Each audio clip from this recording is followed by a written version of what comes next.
حضرت ابو ہریرہ رضی اللہ عنہ سے روایت ہے کہ رسول اللہ صلی اللہ علیہ وسلم نے ایک دن ہم لوگوں کو مخاطب کرتے ہوئے فرمایا، کون ہے جو مجھ سے سیکھ لے یہ خاص باتیں، پھر وہ خود ان پر عمل کرے یا دوسرے عمل کرنے والوں کو بتائے۔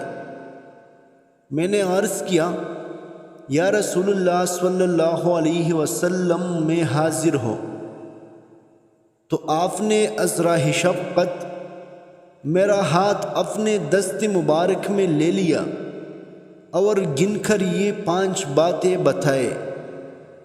پہلی بات، جو چیزیں اللہ نے حرام قرار دی ہے ان سے بچو اور ان سے پورا پرہیز کرو، اگر تم نے ایسا کیا تو تم بہت بڑے عبادت گزار ہو۔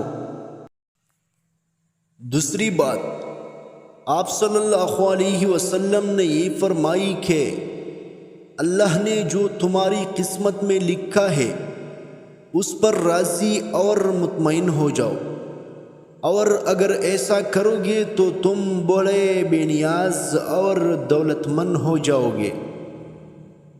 تیسری بات، اپنے پڑوسی کے ساتھ اچھا سلوک کرو، اگر ایسا کرو گے تو تم مومن کامل ہو جاؤ گے۔ چوتھی بات، جو تم اپنے لیے چاہتے اور پسند کرتے ہو وہی دوسرے لوگوں کے لیے بھی چاہو اور پسند کرو، اور اگر تم ایسا کرو گے تو حقیقی مسلم اور مسلمان ہو جاؤ گے۔